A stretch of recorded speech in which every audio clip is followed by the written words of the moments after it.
Yeah.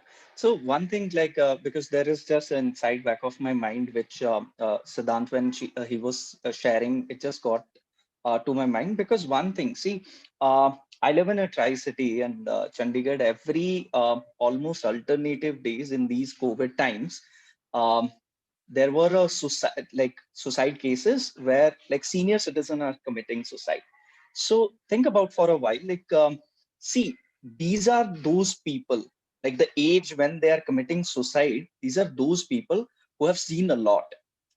हमने कुछ नहीं देखा है अभी. They have seen partition, they have seen struggles of their life, they have built their career, they have seen wars, and at this moment of time they are committing suicide.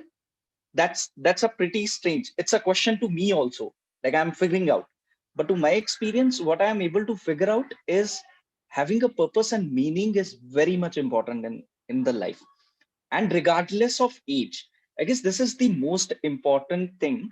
And what we are as a society, I guess the more mental problems are already there. Again, regardless of the age, why the mental problems are there? Because society force us to create a kind of uh, like a constructed purpose.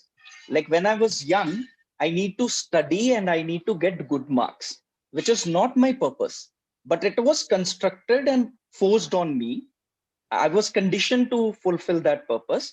Then career is there, then getting married is there, and over the time the kind of purpose changes. And this is what happening with, like, we need to prepare. Because one thing is also very clear: everybody is aging the day they are born. We are also going to get old. So joe, like, the mistakes which already is being done, because once they reach to the aging years, now the society is transforming in a very high rate. They are not finding a purpose. What's next?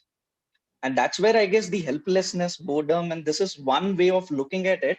I thought it's very important to share it with all of you, and you could relate it, like how this is happening with the other age group, and how we are reaching to that stage where the problem of mental health crisis is happening with like in our lives.